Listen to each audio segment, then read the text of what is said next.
Zaman kuno, kepercayaan bahwa bintang dapat mempengaruhi cara kita hidup itu sudah tertanam. Horoskop yang mendominasi di barat terinspirasi dari penggabungan astrologi Babilonia, matematika Mesir, filsafat Yunani, dan pemikiran mitos.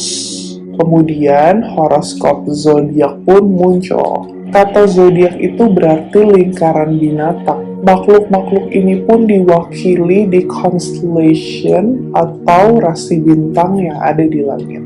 Namun ternyata setiap zodiak ini memiliki latar belakang yang menarik yang berhubungan dengan mitologi Yunani.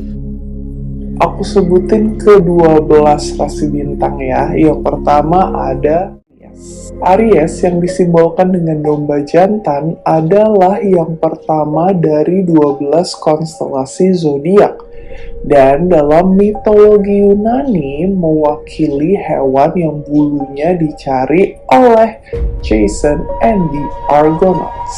Legenda mengatakan bahwa ketika Raja Athamas dari Boeotia mengambil istri kedua yaitu Ino, istrinya ini sangat cemburu dan membenci anak-anaknya yang sudah ada, terutama putranya yaitu Phrixus.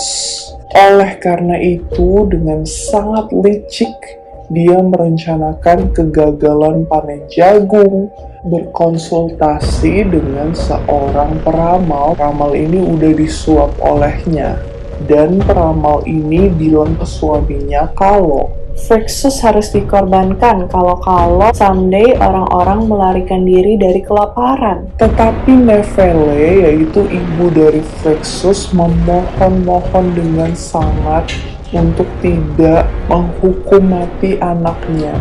Tapi ya, Raja Athamas menyetujui pengorbanan tersebut. Pada menit-menit terakhir, Phrixus dan saudara perempuannya, Hel, diselamatkan oleh seekor domba jantan dengan bulu domba emas. Domba ini dikirim oleh Zeus sebagai jawaban atas doa dari ibu mereka. Sayangnya saat domba itu melintasi selat antara Eropa dan Asia, El jatuh dan mati. Sampai saat ini selat masih dikenal sebagai Hellespont. Untungnya Phrixus dibawa dengan selamat sampai ke tanah Colchis. Dia bersyukur sekali atas pembebasannya dan dia mengorbankan domba jantan itu kepada Zeus dan dia memberikan bulu domba emasnya kepada Raja Aetes. Raja menempatkan bulu domba emas ini di pohon suci yang dijaga oleh seekor naga yang tidak pernah tidur. Phrixus kemudian menikahi putri raja namun tetap diasingkan selama sisa hidupnya dan bulu domba emas itu akhirnya diambil oleh Jason. Taurus. Menurut mitologi Yunani, konstelasi Taurus ini bersimbol banteng karena memperingati dewa Zeus yang mengubah dirinya menjadi banteng untuk memenangkan hati putri Venesia, Europa. Banteng pun berenang menyeberangi Laut Mediterania, membawa Europa sampai ke Pulau Kreta. Zeus dan Europa menjadi orang tua dari Minos, Raja Kreta yang legendaris. Gemini disimbolkan dengan si kembar. Si kembar ini adalah Castor dan Polydeuces atau Pollux. Bersama-sama mereka dikenal sebagai Dioscuri. Saudara perempuan mereka adalah Helen dan Clytemnestra. Castor ini adalah putra dari Tyndareus, yaitu Raja Sparta dan suami Leda. Sedangkan Pollux adalah putra Zeus dengan Leda. Jadi Zeus merayu Leda, ibunya Castor. Castor adalah penunggang kuda yang hebat, sementara Pollux adalah petinju yang hebat. Ketika Castor terbunuh dalam suatu pertempuran, Pollux sangat-sangat bersedih dan dia memutuskan untuk bunuh diri untuk bersama dengan Castor, saudara kembarnya. Zeus menghargai cinta mereka dan menempatkan gambar mereka di antara bintang-bintang, di mana mereka bersinar berdampingan. Dua garis bintang membentuk konstelasi ini, dan dua bintang terang di bagian atas setiap garis mewakili kepala Castor dan Pollux. Cancer, sang kepiting raksasa, adalah makhluk yang dikirimkan oleh Hera untuk melawan Heracles, salah satu anak haram Zeus yang paling dia benci. Kepiting raksasa ini menempel di kaki Heracles saat dia bertarung dengan Hydra. Heracles sudah kewalahan karena setiap kali dia memotong salah satu kepala Hydra, tumbuh dua kepala lagi. Jadi sebelum menghabisi Hydra, dia mengalihkan perhatiannya kepada si kepiting dan menghancurkannya duluan. Sebagai hadiah atas ketaatan dan pengorbanan si kepiting, Hera menempatkan sang kepiting di antara bintang-bintang. Kemudian ada Leo. Leo, si singa, juga merupakan salah satu monster yang harus dibantai oleh Heracles. Pada tugas pertamanya, dia ditugaskan untuk membunuh singa Nemea, Nemean Lion. Singa ini sangat buas dan tidak takut apapun karena dia tidak bisa dilukai oleh senjata. Setelah mencoba membunuh singa dengan anak panah yang langsung terpantul, Heracles bergulat dengan singa tersebut dan mencekiknya sampai mati. Tapi dia juga cedera karena sang singa berhasil menggigit salah satu jarinya Heracles. Setelah singa itu mati, Heracles mengulitinya dengan cakarnya sendiri dan membuat beberapa baju atau armor dari kulit dan rahangnya. Konstelasi Leo ini dikatakan untuk menghormati pertempuran antara singa Nemea dan juga Heracles. Virgo adalah dewi kepolosan dan kemurnian Astrea. Menurut mitologi Yunani, Zeus mengirim Pandora ke bumi untuk menghukum para manusia. Karena keingintahuannya, dia membuka kotak yang telah diperingatkan oleh para dewa untuk tidak dibuka. Dan dari dalam kotak itu pun keluar wabah kebencian, iri hati, penyakit, dan lain-lain. Tentu saja harapan tidak luput, tetapi bumi tetap tidak tertahankan. Satu demi satu para dewa pun kembali ke Mount Olympus dan tidak berada di dunia lagi. Astrea diyakini adalah orang terakhir yang pergi. Dia pun menjadi rasi bintang Virgo, dan menurut legenda ketika Golden Age datang lagi, dia akan kembali lagi ke bumi. Libra bersimbol timbangan dalam mitologi Yunani, merupakan persimbolan dari Dewi Themis. Themis adalah dewi keadilan.